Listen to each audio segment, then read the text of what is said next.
CPIയിൽ നിന്നും രാജ്യസഭയിലേക്ക് പോകുന്നത് CPIയുടെ സംസ്ഥാന assistant secretary PP സുനീറാണ്. PP Suneer ഇപ്പോൾ റിപ്പോർട്ടർ TVയോടൊപ്പമുണ്ട്.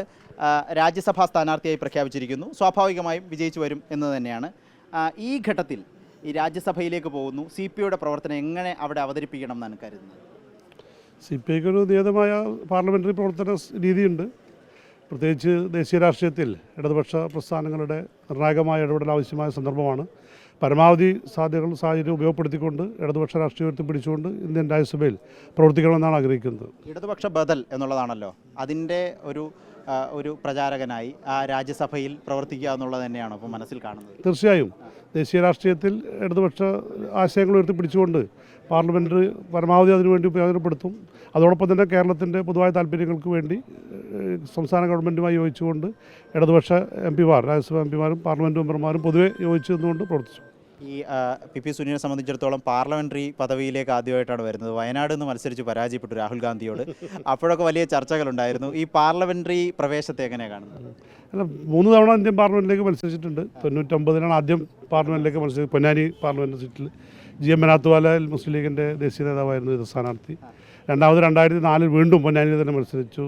മരിച്ചുപോയ അഹമ്മദ് സാഹിബായിരുന്നു ഇത് സ്ഥാനാർത്ഥി. അതിനുശേഷമാണ് 2019 വയനാട് പാർലമെൻറ്റ് സീറ്റിൽ രാഹുൽ ഗാന്ധിക്കെതിരെ മത്സരിക്കുന്നത്. 3 തവണ ലോക്സഭാ തെരഞ്ഞെടുപ്പ് പൂർത്തിയാക്കി 4ാമത്തതാണ് രാജ്യസഭയിലേക്ക് പാർട്ടി തീരുമാനമെടുക്കുന്നത്. രാഹുൽ ഗാന്ധിക്കൊപ്പം പ്രവർത്തിക്കാൻ പോകും. തീർച്ചയായും. P സന്തോഷ് കുമാർ ഉണ്ട്, രാജ്യസഭയിലെ നിലവിലെ അംഗമാണ്. എങ്ങനെയുണ്ട്? ഒരാളെ കൂടി കിട്ടുകയാണ്, കരുത്തുറ്റ ഒരു ചെറുപ്പക്കാരനെ കൂടി കിട്ടുകയാണ്. ഉറപ്പായിട്ടും. എങ്ങനെയാണ് കാണുന്നത്? അല്ല, ഞാൻ ചോദിക്കുന്നത് യുവാക്കൾ വരികയാണ്, എല്ലാ പാർട്ടികളിലും യുവത്വം വരികയാണ്. CPM നോക്കിയാൽ AR റഹീം, ബ്രിട്ടാസ് അടക്കമുള്ളവരുണ്ട്. CPIയിലാണെങ്കിൽ PP സുനീർ കൂടി വരുന്നു.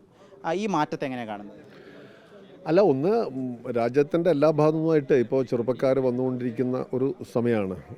ഇത്തരം സ്ഥാനങ്ങളിലേക്ക് രാജ്യസഭക്കകത്ത് ഈ ടെൻഡൻസി അത്രത്തോളം ഉണ്ടായിരുന്നില്ല. ഇപ്പോൾ രാജ്യസഭക്കകത്തും അത് കുറച്ച് കൂടി വരുന്നില്ലാണ്. രാജ്യസഭയിൽ നേരത്തെയൊക്കെ പ്രായമായവർ, വയ്യാത്തവർ, സുഖമില്ലാത്തവരൊക്കെയാണ് സാധാരണ പോകുന്നത്. നമ്മൾ പരിഹസിക്കലുണ്ടായിരുന്നു. ഇപ്പോൾ ആ ട്രെൻഡ് മാറിയല്ലേ? അല്ല, പിന്നെ പ്രായമായവരും അത് അനുഭവസമ്പത്തുള്ളവരും പിന്നെ ദീർഘകാലത്തെ രാഷ്ട്രീയ പാരമ്പര്യമുള്ളവരൊക്കെ ഇപ്പോഴും ധാരാളം ഉണ്ട്. പക്ഷേ അതേസമയം താരതമ്യേന ചെറുപ്പക്കാർ എന്ന് പറയുന്നത് ഇഷ്ടംപോലെ വന്നു തുടങ്ങിയിട്ടുണ്ട്.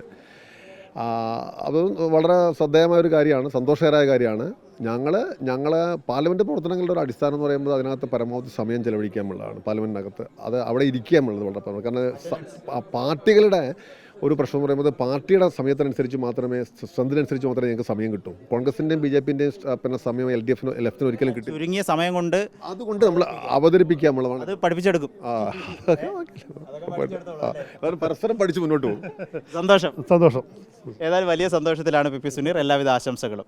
ക്യാമറമാൻ വിപിനൊപ്പം reporter Adil Palode, in Reporter, Thiruvananthapuram.